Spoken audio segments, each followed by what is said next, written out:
Hello అండి. నేను doctor Pavani, consultant obstetrician and gynaecologist, Maharaja institute of medical sciences.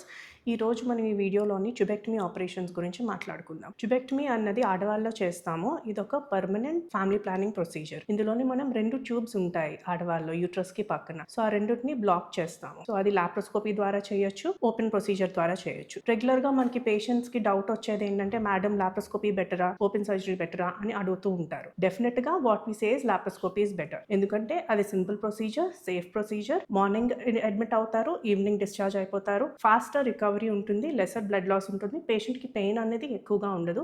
వెంటనే next 2-3 days లోనే వెళ్ళి వాళ్ళ రొటీన్ వర్క్ అనేది చేసుకోగలరు. సెకండ్ వాళ్ళకి వచ్చే డౌట్ ఏంటంటే, ఈ ట్యుబెక్టమీ ఆపరేషన్ చేసిన తర్వాత మేడం మేము బరువు అయిపోయాము, ఒబెసిటీ వచ్చింది అని చెప్తూ ఉంటారు. కానీ ఒబెసిటీ దీనికి అసలే రిలేటెడ్ కాదండి. మనం ఉత్తి ట్యూబ్స్ ని టచ్ చేస్తున్నాము. We are not even touching the ovaries and the uterus. So hormonal irregularities రావడం, మెన్స్ట్రల్ ఇర్రెగ్యులారిటీస్ రావడము, లేకపోతే ఒబెసిటీ రావడము, ఇదంతా ఒక అపోహ. సో ఎప్పుడు మీరు అది ఒబెసిటీ కానీ, మెన్స్ట్రల్ రెగ్యులారిటీ కానీ ఇది చేసిన సర్జరీ వల్ల సిజేరియన్ అవ్వచ్చు, ఒక ట్యుబెక్టమీ అవ్వచ్చు, ఒక హిస్టెక్టమీ అవ్వచ్చు, దాని వల్ల ఉండదు. మనం తీసుకునే ఫుడ్ వల్ల, లేకపోతే ఎక్కువగా రెస్ట్, సర్జరీ అయింది అని ఎక్కువ స్ట్రెస్ పడడం వల్ల, లేకపోతే ఎక్కువగా రెస్ట్ తీసుకోవడం వల్ల, సర్జరీ తర్వాత 2-3 మంత్స్ ఏ పని చేయకుండా ఉండడం వల్ల, దాని వల్ల బరువు పెరుగుతామే తప్ప సర్జరీ వల్ల ఎప్పుడు బరువు అనేది పెరగదు. Thank you.